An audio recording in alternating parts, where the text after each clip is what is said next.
If you struggle to make lumpy egusi, this video is definitely for you. Stick around, let me show you. Add your meat to a pot, season with salt, onion and seasoning cube. Cover that to steam for 2 minutes. Then go in with your stockfish, cow's dried, and pomo. Cover that to cook until it is soft. Our meat is ready. Pour that in a bowl and set aside. In another bowl, measure out the quantity of egusi you want to use. Add in blended onion and mix together.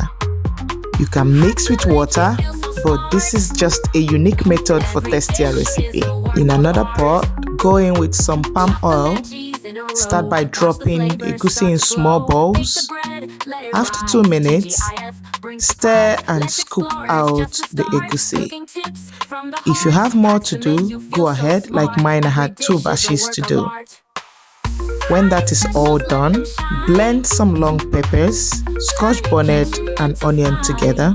Blend as well crayfish and okpei. You can add locust bean if it is what you prefer. It is still the same for this recipe. Then pour in some oil in a pot that you used in frying. Go in with the blended pepper mix and fry for 5 minutes.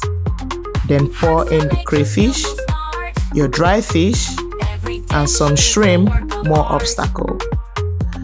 Pour in your cooked protein and stockfish as well. And then start scooping the fried egusi in. Select and shred any vegetable you want to use for this recipe. Just add that and just cook for 1 minute in order to retain the freshness. This is what is called egusi soup.